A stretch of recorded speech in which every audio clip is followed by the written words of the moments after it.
top seasonal list on YouTube for fragrances. Who better to tune in than the guy that created them? This guy right here. So last year, you didn't get any. I withheld them. I'm sorry. This year, you're getting them late. Better late than never. They're late, but they're great. Top 20 spring designer.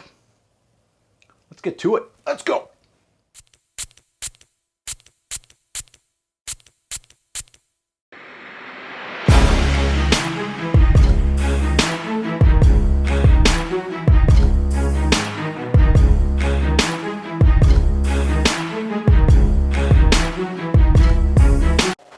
YouTube fragrance family, welcome to my 2020 Spring Designer Top 20 list. This is where I inform you of the scents I was excited to try out this past spring.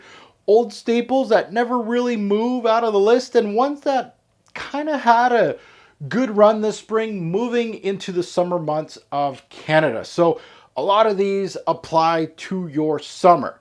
You'll see some new purchases on this list. As a true frag head, when I get new scents that are appropriate for that season, I want to test them out. I want to try them out. I want to see how they do in the season that they're supposed to be great at. So you'll see them in this list in the first year, but the real test is, will they return the next year? You're going to see some old favorites. You know, the Terre d'Hermès Eau Fraîche. Yeah, she's back. Roadster, she never freaking left. And others that haven't really moved. So you're going to see a lot of them that have been in top 10s, you know, number 8. They'll still be number 8 this year. So I'm excited to introduce you to some new staples, some discontinued fragrances. I'm a true frag head. I'm not selling you anything. I'm not giving you a top 10 Macy's list. I'm a frag head. I like to search things out on eBay. I think the search is actually part of my journey, so I love doing that on my list. Now, if you're new here, thanks for watching. Subscribe to support your boy. Hit that bell. I'm also all over social media under my YouTube handle, Robes08. You can keep tabs on behind the scenes stuff like my scent of the day, scent of the night, post on Instagram, new purchases. I post a picture on Instagram, even on Facebook, and actually what I'm working on the channel. Now, if you also have a Facebook account, you can follow me on Facebook, but also have a Facebook group that is separate. It's called Fragrance Guru Nation. We're up to 18,000 members. We just surpassed 18,000. So thank you to the moderators on FGN. I certainly appreciate all your hard work. This is all for you guys. And of course, it is a great way to discuss fragrances, new releases. People buy, sell, swap, do splits. You discover new YouTubers. They post their videos on FGN. So if you're in this hobby like I am and you're watching this list, you should probably be on FGN checking out the new stuff. Now let's take a little bit of time to talk about spring. Spring's a tweener season. It's just like fall. It's in the middle of the heat of summer and of course the coldness in Canada in winter. So this is where I continue to wear some of my cold weather scents right into the spring, because in Canada we still get some snow a little bit here and there, but then we got some warmer days. And of course we got lots of rain, overcast, but you got a lot of hot and cool weather. So you really, it's a versatile season that you can wear a lot of your scents. This is a season I wear primarily. I like to utilize my florals this season. So you're going to see some rose-based, some lavender, of course, iris-based. Those are staples that you're going to see in this list. Also my greens. A lot of my greens are being worn, just like this background here, mints, things like that, vetivers, patchoulis. The greens really do well, of course, in the spring. Also, I like to sometimes utilize some of my fruity scents and my citruses, but I don't want that much play into them at this point. I like to keep those more for summer. It kind of gives me a buffer zone. I kind of talked about that in my niche one, that I don't want to overplay my really light citruses. I like to wear those more into the summer when it's really hot, and I don't want to get bored of them in May and I still got 2-3 months of heat. So that's in a nutshell. That is spring. Let's get into the top 20. We're gonna hit it up with Guerlain. Did well. Aqua Lagoria. Have you heard of that line? If you're a Robes08 channel enthusiast, you know that I talked about Pampelune way back when, Herba Fresca, before it started hyping in 2019, 2020 on YouTube. Yeah, I got several of these Guerlains. This is one of my new purchases. It is called Teazura. Now, Teazura 2015 release, best for spring and summer, of course. Big notes in this one, lemon and green tea. The tea does well in the spring. I love tea-based fragrances. And using that lemon up top, oh, it's freaking gorgeous. I like wearing this one during the day, casual use. It's never made a list, so it's brand new to my list. One of the 3 Aqua Ligurias in this list. They're all very thin as scents, but always well constructed. Teazura has not made its rounds yet on my channel in the YouTube hype world, like the Pamplelunes and the Herba Frescas, among others. I bought this one recently with Limon Verde, and I also purchased this year Coconut Fizz. So the Aqua Liguria line is growing on my channel. This one, easy to wear. Casual use based upon a beautiful lemon yuzu note that really sparkles. It's got some florals too. With a lot of these Aqua Ligurias, there is floral. So a lot of the men out there, I think personally for me, they're unisex, but there's going to be some men out there that are going to be like, nope. But for the women out there, perfect. You guys wear this one because this one, great lemon yuzu sparkle florals, but there's some white florals, but the green tea here kind of reminds me of the green tea that was used in Eau Parfumée au Thé Vert by Jean-Claude Elena. A beautiful, beautiful tea-based fragrance, Bulgari-based fragrance. It kind of reminds me of that. Well-balanced, a great scent, and one that I'm really looking forward to wear more and more over the years. It's first time in this top 20. Easy to throw on. Teazura, welcome to the spring list. At number 19 from the House of Hermes, we already got 2 bangers here. It's at number 20 and number 9. I'm already sweating doing this list because I'm hyped with this one. This is a new release from Nagel, the new perfumier at Hermes. Got some big shoes to fill. Mr. Elena's shoes are pretty big ones to fill, but she tried her hand at Terre d'Hermes and this one, Eau Intense Vetiver. Now, obviously, Terre d'Hermes is based on the note of vetiver. This one right here, best season for it, I'm thinking spring. It's a new to the list. It's never made a list before because it's a new purchase from me. The big notes in here, vetiver, Sichuan pepper. I can wear this one day or night. Oh, this works well in the rain. I can smell it. That pepper just, casual, even dressed up. I've tried dressing this one up in the spring. Worked well. Hermes wins this designer list, top 20. Right now, I'm announcing it with a whopping 4 cents in the top 20. 4. Elena's bread and butter was spring. The Jardin series just tells you. Hermes' Essence line is primarily really great watercolors, right? He's known for this kind of stuff. He should be dominating this list. Hermes should be dominating this list, and they do. And Nagel is continuing. She's getting a lot of crap in the community, but personally for me, she's doing a really great job with some of Elena's greatest hits as far as Hermes goes. And when she's doing these flankers, her strength is also simplistic, watery scents, so they plucked the right person to continue Elena's stuff, and she piggybacked on Elena's tag here and made it her own. Unlike popular belief, I think she's doing an outstanding job, especially with this one. I'm liking this one more and more. I love the pop of citrus up top here. It's different. It's not orangey. It's more lemon and grapefruit instead of the dominant orange. That dominant orange is still there, but it's lighter. The Sichuan pepper bite, beautiful. The vetiver, well done, up front and center, like I like it. It's a take on a classic Hermes release, which I can wear dressed up, dressed down, hot day, cooler spring night. If the weather fluctuates like it does in spring, where it's cooler during the morning and then it warms up during the day and then it's cooler at night. This one's one of those that I can wear it in the morning and it'll finish up my work day. But at the end of the day, it's still hot at 5 o'clock, but then it's going to cool off at 9 p.m. This one is going to work. Versatility is the name of the game here. Nagel has done an excellent job with the Terre series with this release. And I say a great number 19 that we might see in this list again next year. At number 18, another newbie to the list. So we haven't seen him returning yet, but I can smell them. They're coming, and they're coming hard for the top spots. That's okay. The number 20, 19, and 18 spots, they can go to newbies for sure. Let's do this. This is from the house of Issey Miyake. Issey Miyake, I used to say, you know, summer staples. Issey Miyake's going for all 4 seasons. They're doing some great work. And this one right here at number 18, new to the list, L'Odyssée pour Homme Sport, the Mint Edition. Now, I wasn't a fan of the Sport Edition, but this one with Mint in the name, I had to dig deep to find this one, but once I did, I liked it. So this one, a 2014 release, so I'm a little late to the game, but this one right here, big notes, Mint, also vetiver. As you can see, the green theme staying alive here. I feel like this one's more of a casual wear than a dressed up wear. So we don't have any returnees yet in this list, but we have another newbie from Issey Miyake, and I love this lineup. Issey Miyake, depending on your reviewer, some people stay away from Issey Miyake. You'll never hear it on their channel, but for me, I like Issey Miyake's. Issey Miyake, to be quite honest, in the past few years, they're hot. They're hot as a brand. Pulse, Noir Ombre, Renaissance, they are putting themselves back into the forefront as one of the premier designer men's line.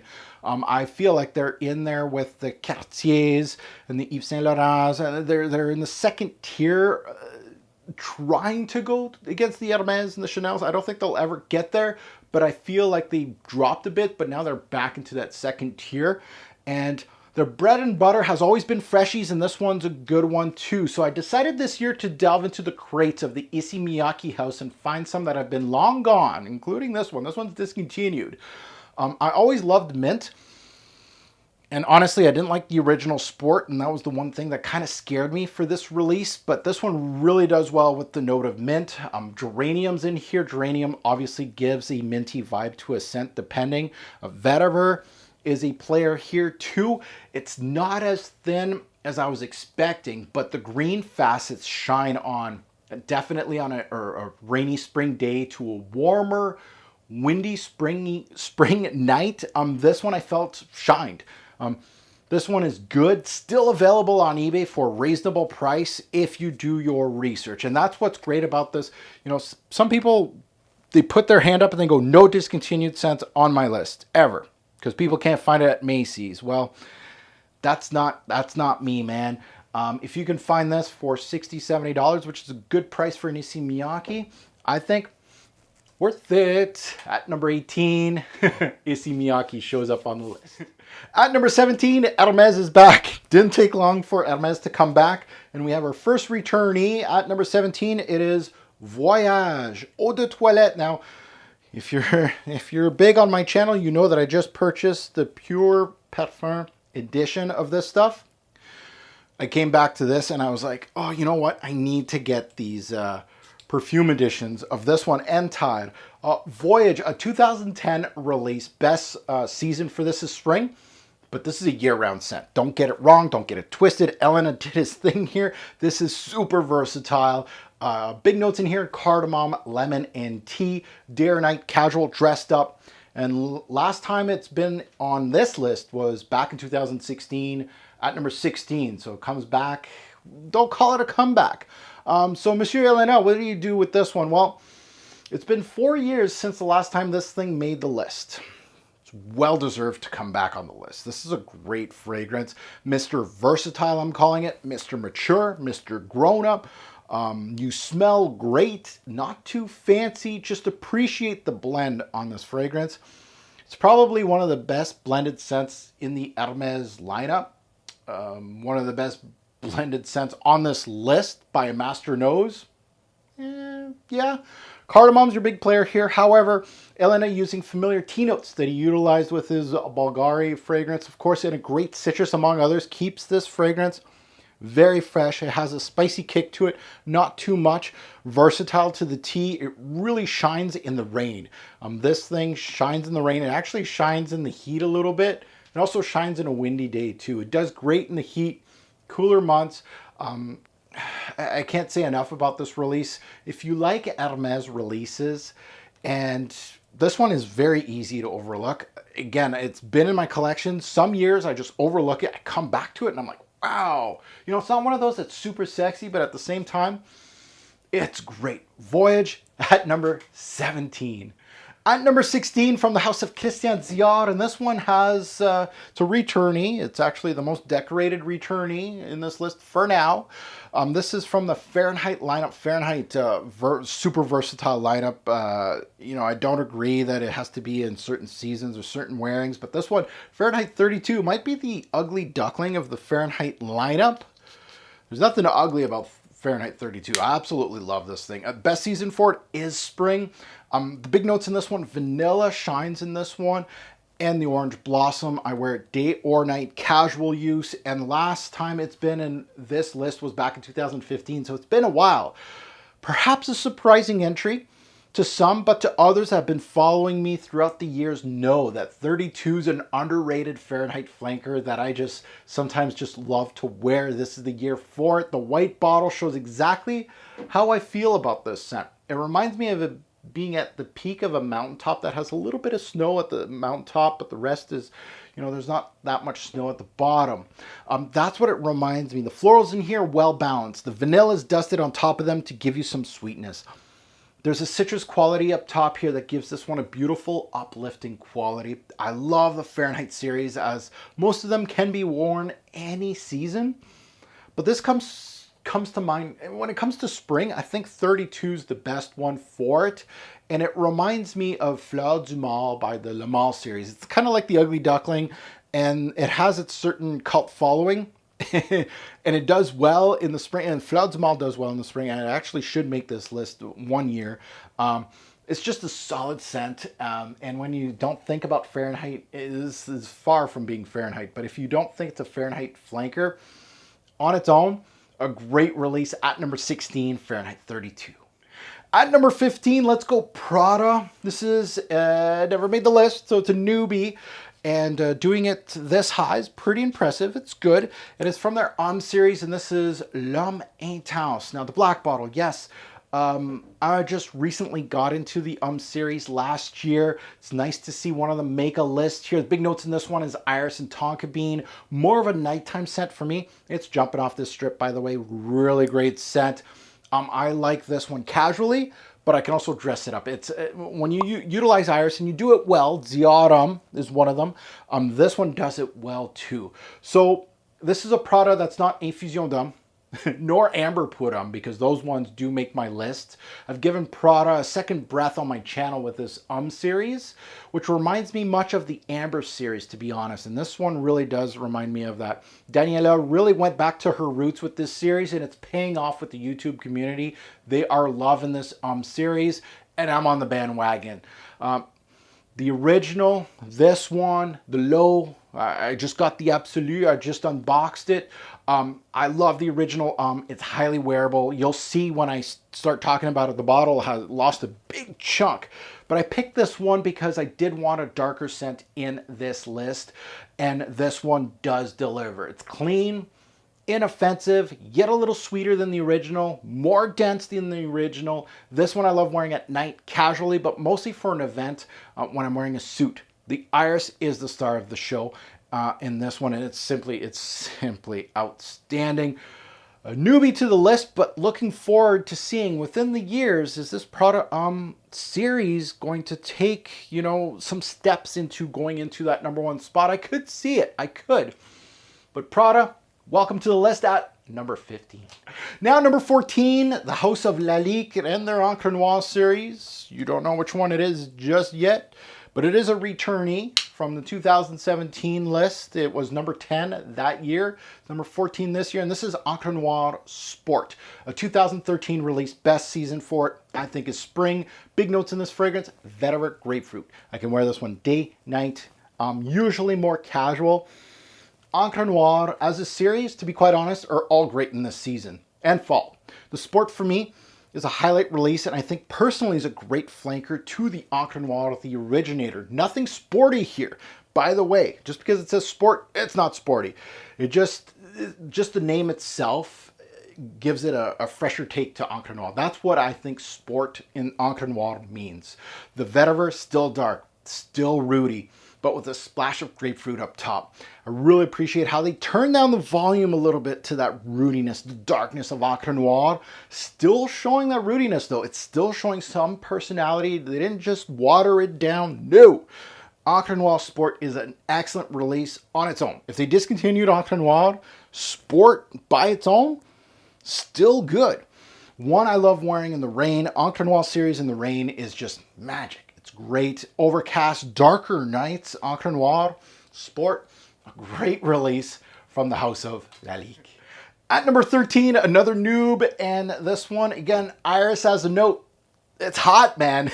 At number 13 from Givenchy, this is Gentleman Cologne. Again, a new bottle to my stable, and one that I actually really like. A 2019 release, or a newer release on this list. Best season for it right now, spring. Big notes, Iris and Bergamot, day or night. I wear this casually or even dressed up. Very rare that you see a Givenchy release in my top 20 list. Now, that's not hating on the brand. I still like a lot of their fragrances. Pie is still one of my favorites of all time. This one, a fairly new release compared to the older releases on this list. So people that get, you know, hot and horny about these brand new releases, top 20s, yeah, all these Macy's releases. Well, you got one.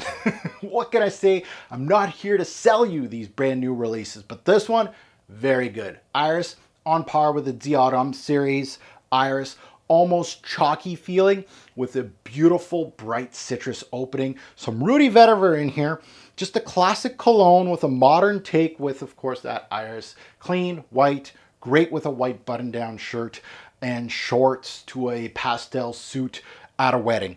This fragrance right here, you know, very new to my stable, but it got my attention at number 13. At numero 2, number 12, oh shit, we got a new number 1. Because in 2018, which was the last time I did this list, this guy made number 1. So, cat's out of the bag. If you definitely follow me and you know what my number 1 was 2 years ago, last time I did this list, it is from, of course, Guerlain, Aqua Allegoria. And this one right here, Herba Fresca. So, you dropped from grace, right? Number 1 to number 12, what happened? No. Just because you're number 12 on my list does not mean that you've fell off too hard. This one in 1999. This is a 90s baby. Great for spring and summer. Big notes, mint and green tea. This is the third green tea based scent on this list. Maybe I'm feeling green tea. We'll see. I wear this primarily during the day. The heat of spring and summer, this one shines. I wear this one more casually than dressed up. It's no secret I love my minty scents, and there's going to be some more minty scents coming up. But this one is right there with them as one of the best in the game as far as price point goes. When you're looking at price and mint based scents, this one has to be in the talks here. Now, yeah, it went down from number 1 to, of course, now number 12. But, you know, this one, God, I love this one. This one is one of those that is so thin, I could spray 20 sprays of this and it still won't offend anybody around me.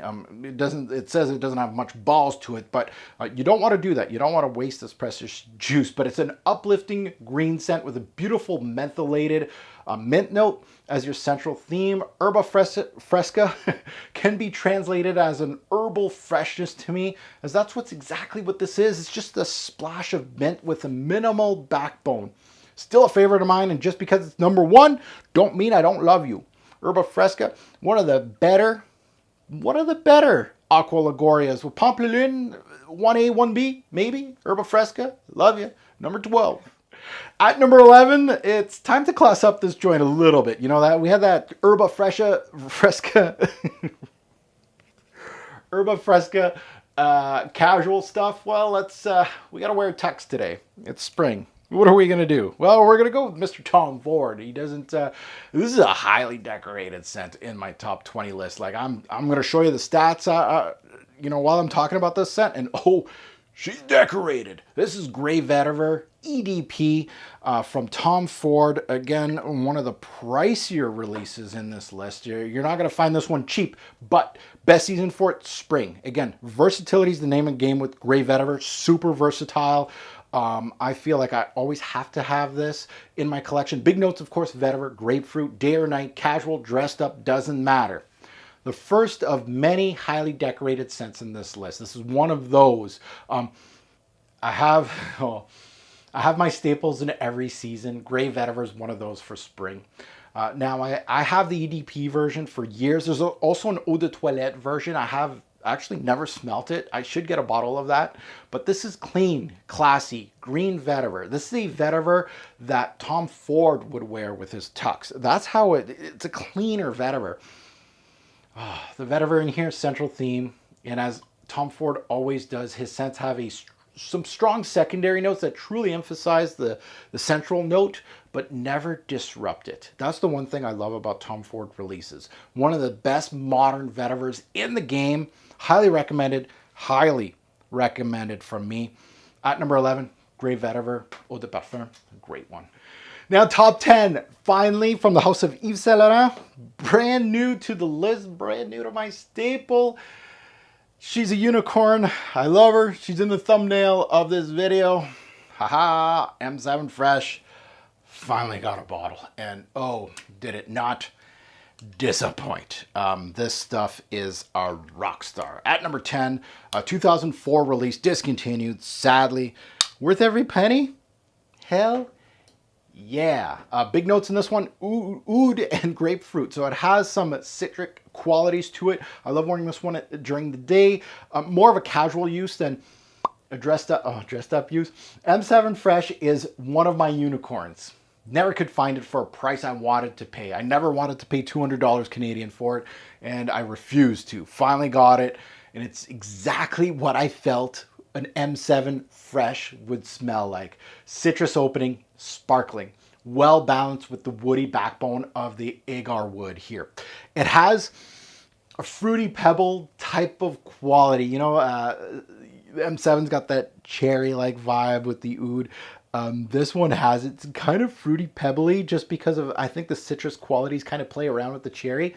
And it's just well blended. Something you'd think wouldn't work as far as the note breakdown goes. And you're looking at it and you're just like, I don't know if a fresh version of M7 would really work. And super overhyped. No way. Discontinued. Who cares? You know, it's too pricey. Just as good as the original M7, in my opinion. If you put them both and you asked me which one would you remove from discontinuation, bring it back onto the market, it'd be a hard decision for me. I would have to actually think. Mostly the fresh stuff, you just be like, bring back that M7 right now. No, I'd actually kind of have to think about it. Fresh is good. Worth every penny. Such a unicorn. I love it. M7 Fresh. Welcome to the spring list at number 10. At numero 9, number 9 from the house of Hermès. Monsieur Elena, you're back for another one. Un Jardin sur le Nil. This one, a 2005 release. I think personally the best from the Jardin series. I'm not alone with that. Green mango top. It's got that lotus, watery lotus leaf feeling in the mid. Best time to wear this is spring. Spring, it's a season. You'll see this is a highly decorated. This is a great, great fragrance. I love wearing this more casually than dressed up, more during the day than night. Just like Gray Vetiver, super highly decorated staple for me. The best of the Jardin line, which is something to say because many of them are actually really, really good. This one takes the cake. It's unique. It's watery. Reminds me of a lily pad, the lotus leaf with a green mango top. Absolutely gorgeous and unique. I need to emphasize unique because you don't get too many unique freshies in the game. This is one of them. The authenticity of the notes in the blend make this one what it truly is. It just shows Elena's style. Truly unique release. And for the price, even if Hermès, you know, they're not cheap, Hermès. I'll give them that. But I'll gladly pay double for this scent. It is that good of a freshie. The uniqueness just makes it. Elena, you're a genius for this one at number 9, Jardin sur le Nil. At number 8, from the house of Dolce & Gabbana. And yeah, no, not light blue intense. No. We don't do that over here at the Robes08 channel. This is by man. This one right here, Back from the Dead. Last time I made a list was 2014 at number 7, granted. But one spray, You don't want to waste this juice. It's as expensive as the M7 Fresh, by the way. Discontinued, hard to find. Well, not really hard to find, just expensive to find. I mean, there is some fakes in there. Good way to see if you have a fake or not is the white inside the cap. Just a little pro tip here. So on 1997 release, big notes in here, cinnamon and lavender. So cinnamon, not really we'll say a spring note, more of a fall note, but lavender, definitely a spring note. And both notes do so well in here. I love wearing this one at night during the spring and casual use too. So it's been a few years.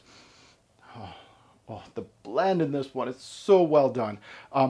It's one that I wear sparingly, and maybe that's why it doesn't make lists. I think personally spring is probably the second best season for it besides the fall. The lavender and the creamy sandalwood combo is to die for. The sprinkle of cinnamon in here that isn't too hot. I love wearing this one in the cooler spring days or nights, and of course works so well in the rainy season. Just beautifully blended scent. In my opinion, probably the best blended scent by Dolce & Gabbana. I'd petition to bring this one back. This is one of the best Dolce & Gabbana releases, and doesn't, like, no Dolce & Gabbana release holds a candle to this thing. As far as blend goes, this is absolutely gorgeous. At number 8. At number 7, let's move on to Guerlain. And this is from, again, Aqua Allegoria. And this is Pamplemousse. So it was number 2 in 2018. So we got a new number 1 and a new number 2. Pamplemousse, I got the old school bottle where you don't even have to remove the cap. I just sprayed my finger. But that's okay. Pamplemousse, 1999 release. A 90s baby again. Spring and summer. Big notes in this one, of course. Grapefruit. I wear... Oh, she sparkles. I wear this one during the day, casual use mostly. So now the 1-2 punch of Aqua Allegoria is kind of off this list now. They're at, you know, respectively, they're doing well on this list, but they're not number 1 and number 2. We got 2 new ones. Pamplemousse is the best grapefruit I've ever smelt in my journey. Hands down. This thing for the price, you can't beat it. You cannot beat it. It sparkles, it's tart, it's uplifting, and it's simple, plain, and easy to wear. Outstanding Aqua Allegoria release. Arguably the best of the Aqua Allegoria line. King of that line. Man, that and Herba Fresca.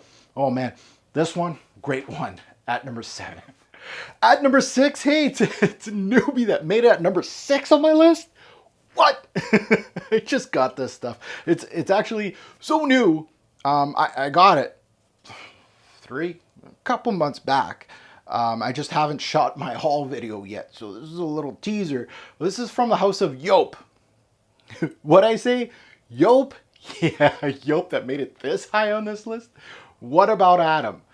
From Yope, a 1997 release. We got a lot of 90s babies in this list, and for good reason. The best season for this, spring. Big note in this one, tomato leaf. The best in the game.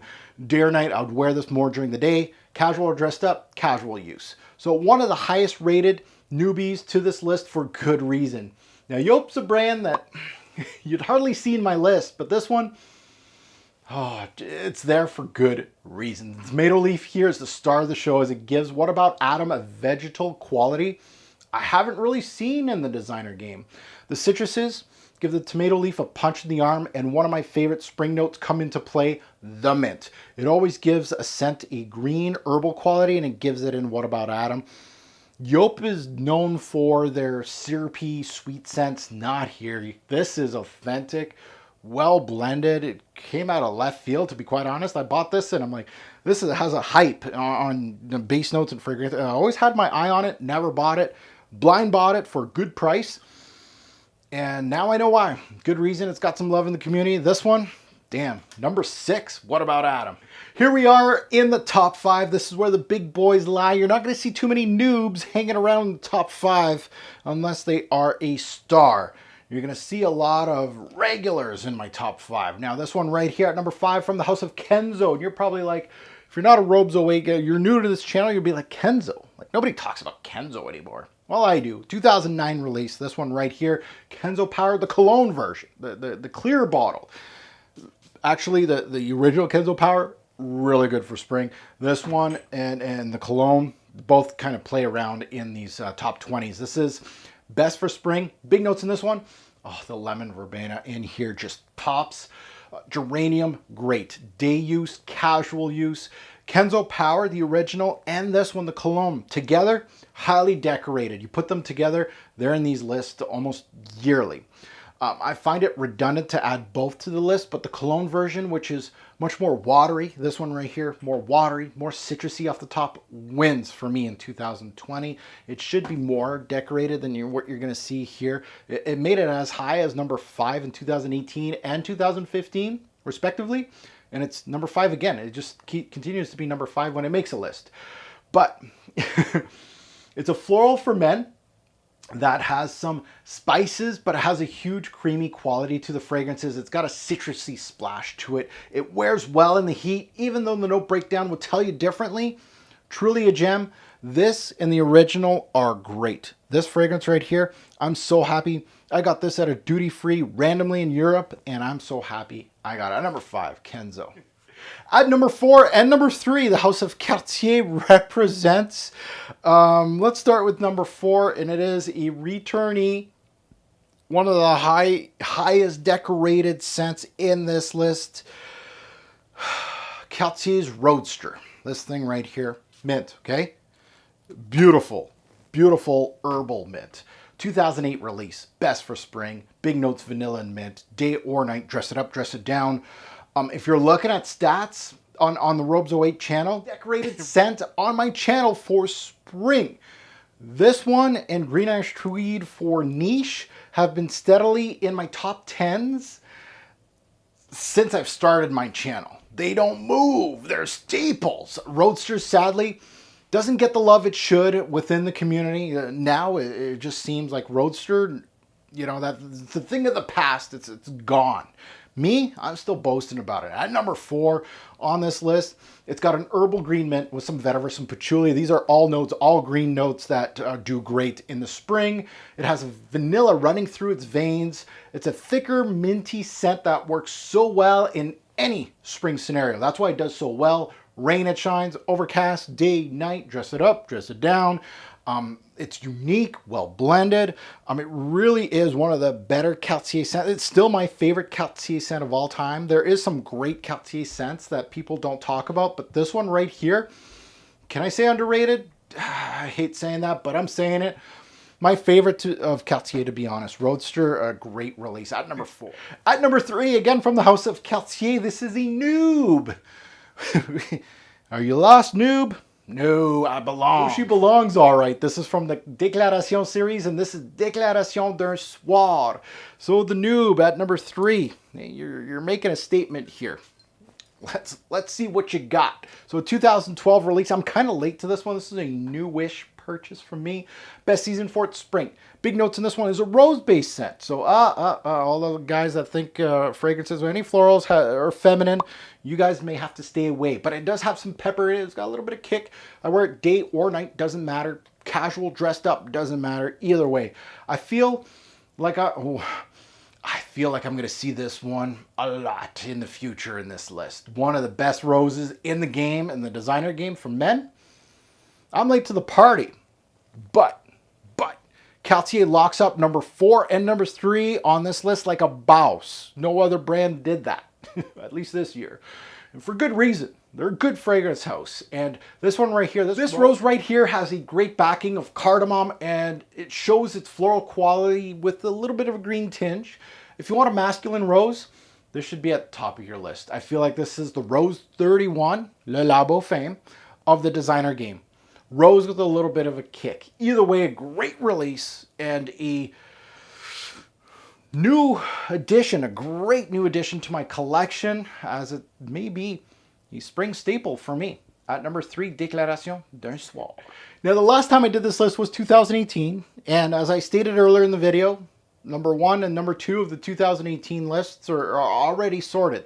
They're already in the, so we got a new number 1 and number 2. At number 2, who else can take it? Number 2 was the number 3 in 2018, and this one steadily being a top 5 in spring, man. I got this bottle in 2017. It made it at number 1 that year. It made it at number 3 the year after.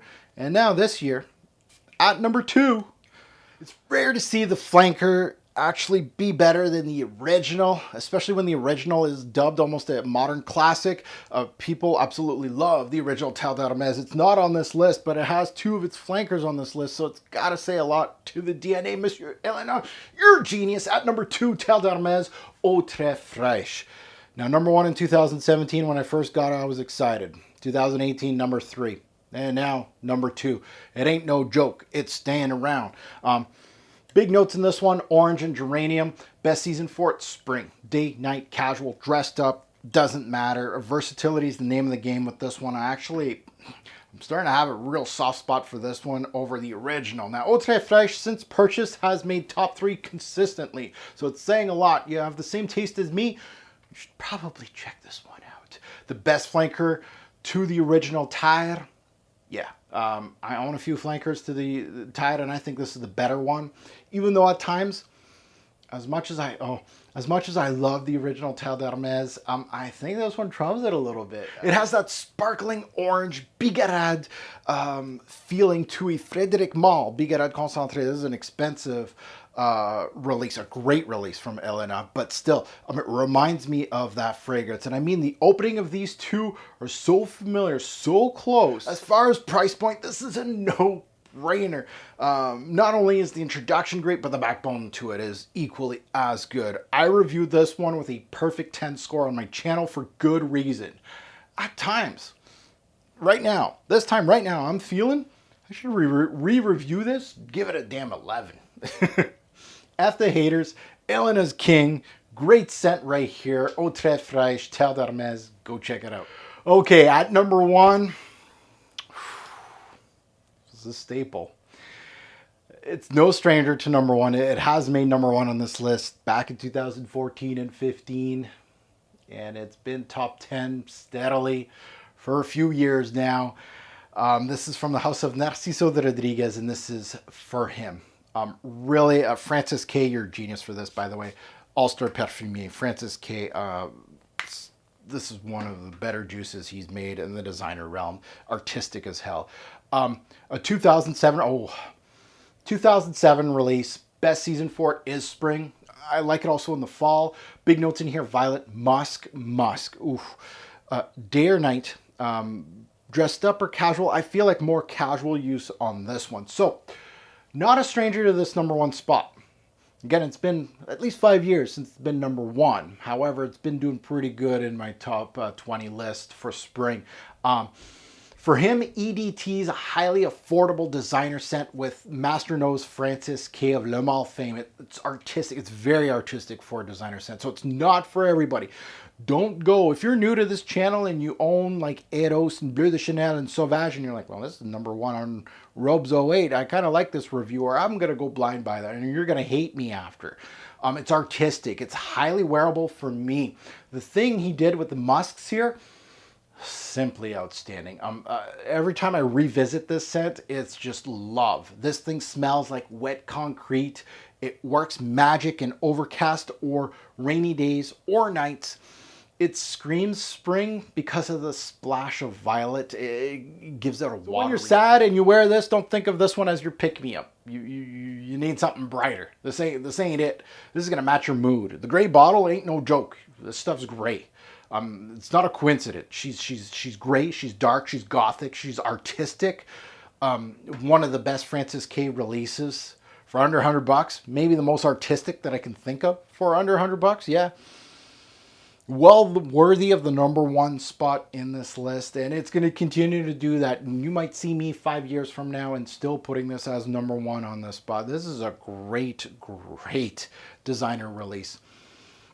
Narciso de Rodriguez, and there's some great fragrances from this line. Very much not spoken about anymore. There's several from the brand that you should be checking out, but this one for me just resonates for me. What a great release for him. So there you have it, my top 20 spring designer list. Finally, everybody else is releasing their summer list. I'm finishing up my spring. Now I can work on my summer list, but I appreciate everybody that did tune in. Thank you so much. And yeah, let us know in the comments below your your underrated spring designer release. You know me, I'm always looking for something new, like something like this that made top 5 dead or alive, Déclaration d'un soir. You know, I'm continuing to purchase and discover. So if you need to comment on someone's list, it's mine. Let me know and I will look at these hidden gems and they may make a top 20 list in the future. Thank you so much for watching. Appreciate your support. Have a good one.